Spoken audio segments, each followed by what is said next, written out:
one of the problems we have, going back to talking about the life expectancy, one of our limitation is that we've had we have not had a lot of people getting to that age bracket where we would identify this as a big problem. We have a lot of misconceptions, when we see somebody with cognitive impairment and we think they're witches, we think they're just saying things, and we do things that we're not supposed to do. So dementia is real. It's a struggle anywhere in the world. It's a struggle in the Western world. It's going to be a struggle in Nigeria or in Africa as a whole. I think the first thing is to identify and know that it is there, and to be able to understand that this is not a crazy person. This is not a person that is pretending, because that happens with family members anywhere. This is not limited to our culture, anywhere. If you're used to somebody being active and all of a sudden they're misbehaving, or they're telling you that you came in and stole something from their house because they forgot where they placed stuff, then it becomes a difficult thing, and that will happen to anybody.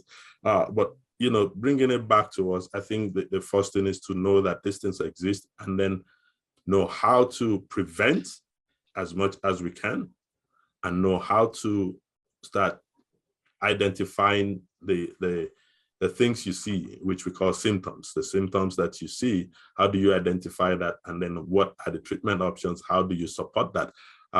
So going to prevention again, the blood pressure is always going to be a big deal.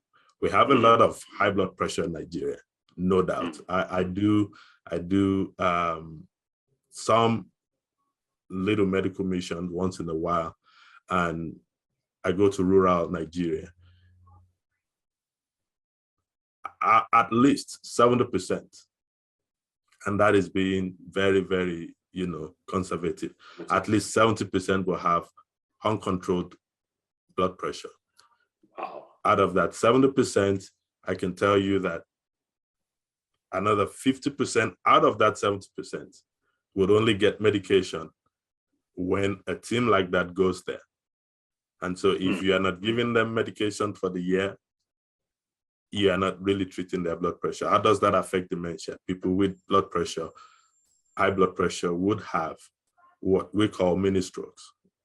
Would have little spots in their brain that over years turn out to be what we call vascular dementia, because they've had a lot of tiny strokes which did not manifest as a stroke the way we know it, which is, you have some paralysis of the limbs, they can't talk and all that, but it's structurally happening in the brain.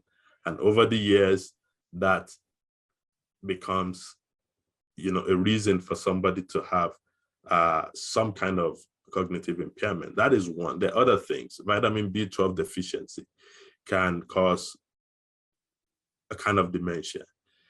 Thyroid deficiency can cause a kind of dementia. So all this versus, the popular Alzheimer's dementia that we all know about. There are all these other things that can happen and cause symptoms of dementia. So if we're able to take care of those things, so if we reduce the number of people with uncontrolled hypertension, then we reduce the number of people with vascular dementia, for example. If we take care of our patients, or of our family members, if family members know to go to the doctors, if they were going to the doctors at 40s, at 50s, at 60s, it's no longer a problem to go to the doctor at 70.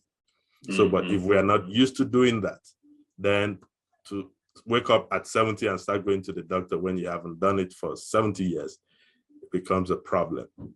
So if we prevent things and we're able to, go ahead. It's so easy. I mean, what the things you're mentioning, they're so simple and straightforward. That's, the whole idea of a penny of prevention, and how does, I forgot how the story goes, but the saying goes that a penny of prevention can save a pound of cure, or something like that. Because let me just reiterate some of the things he has said to folks. Ensure you're taking your medication if you have high blood pressure. If you have high blood sugar, you need to take your medication as well, because that can also compromise the brain. But you mentioned things like vitamin B12, for instance. That's is a linked to what is known as homocysteine, which can affect brain deterioration. Other things I would mention too are things like vitamin D, vitamin C, zinc, which is known to be the most important mineral for the brain, magnesium. So some multivitamins have these things, but they don't have it in the right amounts. But even if you're taking them, if the least you can do is just take a multivitamin, don't think that because you are eating a balanced diet, you're having everything. There's a lot in this modern day. That balanced diet is not what it used to be 50 years ago.